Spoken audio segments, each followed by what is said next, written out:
For the last several years, I've had a fairly simple plan for my upcoming year's reading. Since I was trying to read as much nonfiction as possible, my only goal was to read one book from each of the 10 major Dewey Decimal divisions. After that, I was free to choose whatever I wanted, and that worked well for me. But this year, I turned my attention to fiction. So it's possible I'll start finding nonfiction harder to devote so much time to. But also this past year, I took an already huge to-be-read pile and turned it into a monster. So this year, my reading resolutions need to be revamped. In today's short video, I'm going to talk about what I've decided to do.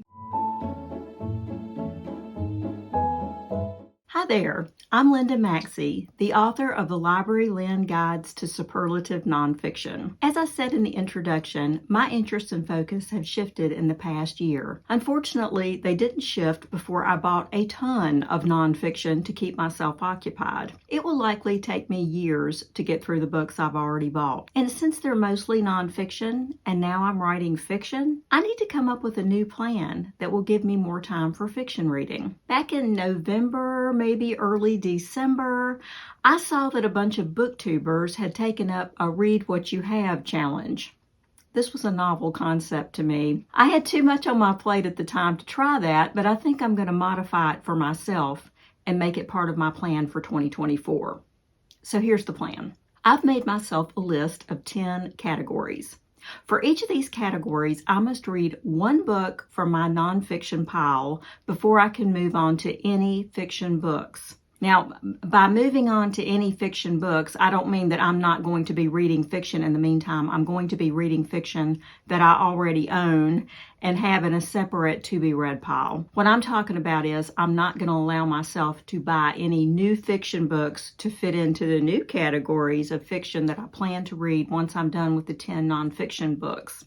I hope that makes sense. Maybe it will by the end of the video if it doesn't. I know that's not a lot for a start, 10 books off my nonfiction pile, but I'm hoping as time goes on, I'll just keep whittling that pile down and I won't add to it until I have read all the books that I have in there. Okay, so here's the list of the nonfiction, my nonfiction categories that I plan to read. Number 1, the oldest book in my to-be-read pile, and that's the book that's been there the longest, not the book that has the oldest copyright date. And I know exactly which book it is. It's been in my pile for about 4 years. Number 2, a book that is about a person who lives or an event that happened in any part of the world outside North America or Europe. Number 3, a book about the printed or written word. Just that's my give me because I love books like that. So I've got to have one of those in there. Number 4, a book by or about a person of African descent. Number 5, a book that I've been putting off because I didn't want to read it. Number 6, a book by or about a woman. Number 7, a science book, any kind of science book. Number 8, a book about the state of Virginia. That's where I've always lived. That's where I'm from. And honestly, I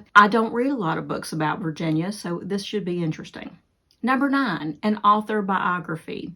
And number 10, a book my husband picks for me to read. After I've completed that step, I'll move on to the fiction part of my resolution or my challenge for myself. For that, I plan to read one classic book that fits into the following genres: sci-fi, mystery, thrillers, romance, fantasy, westerns, realistic fiction, a children's or a middle school novel, and once again, that's a give me. I love those books, and I just haven't found an excuse to read one lately, so any excuse will do.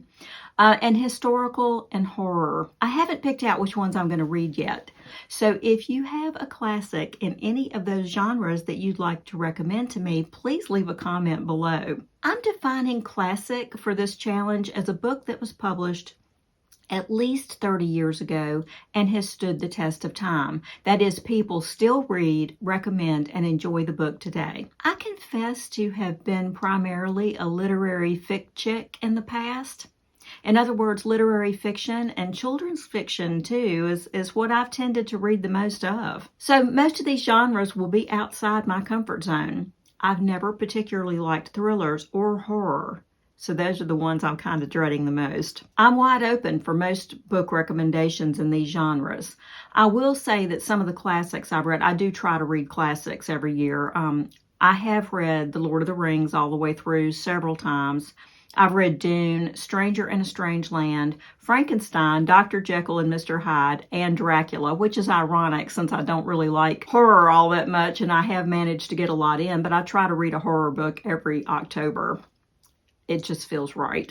But since I want to read something new, if you have suggestions in any of these categories that don't include those books, please let me know. The reason I chose this fiction challenge for myself is that one of the writing craft books I read said every writer should read widely.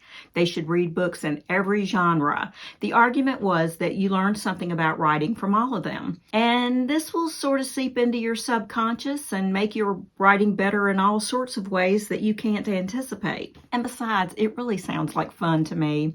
I'm ready for something different, a new adventure, as it were. I'm not turning this into any sort of challenge for others because it's going to take a while. At least it's going to take me a while to accomplish this goal. In the coming year, I plan to make a video for each book I choose in all 20 categories.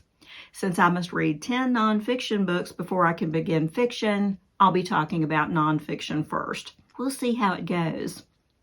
Let the games begin. So that's it for me today. I'll look forward to hearing your suggestions for classic genre fiction. And how about you? Do you have bookish resolutions for 2024? If you do, I'd love to hear about them. And until next time, happy reading.